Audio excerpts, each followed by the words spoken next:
is Herman Amribacos Jr. from the Department of Education, and I'm proud to represent Ginubatan East Central School.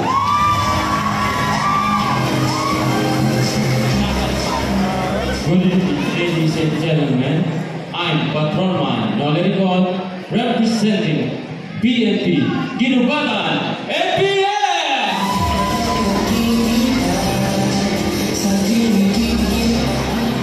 Good evening, Ginubatan! My name is Beatrice Landeo, representing Ginubatan Municipal Jail!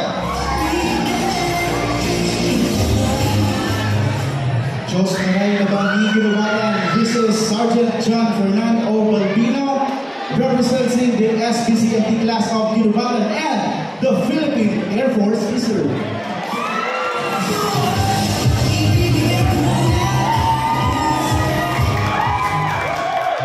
Good evening, everyone. I'm Fire Officer 1, Vincent Pacharca Ostronal, representing Bureau of Fire Protection, Ginubatan!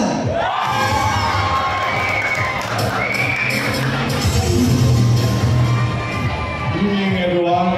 I'm Fire Officer 1, Naki Lima Kanimba, representing Bureau of Fire Protection, Ginubatan.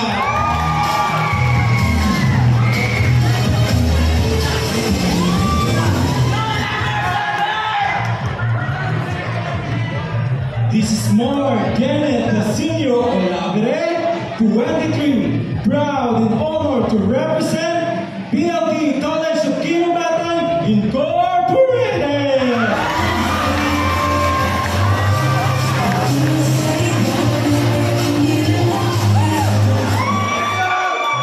Good evening, Ginubatan. This is Police Corporal Andrew James Brutas Bay from Philippine National Police, Ginubatan Municipal Police Station.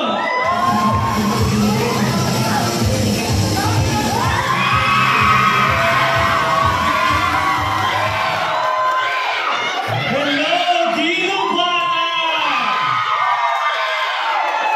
True-blooded Ginubateno are confident, strong, and optimistic. I am Captain Moreno from the Department of Education, representing Marshal